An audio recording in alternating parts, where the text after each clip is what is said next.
Decor and Gifts in Parkersburg is raising money for a good cause to help women in the Mid-Ohio Valley. The Galentine's Sip and Shop event at Crown Decor allowed women to come and shop for discounted prices and sample food. Some of the money raised tonight will go to the Pink Mammogram Fund to help women get a mammogram who may not be able to afford it. Crown Decor and Gifts supports local businesses and the humane societies throughout the year.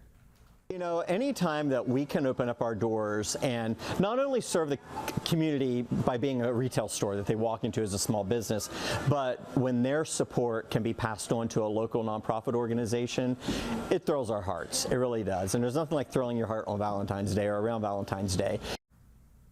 Crown Decor and Gifts is on 1933 Ohio Avenue.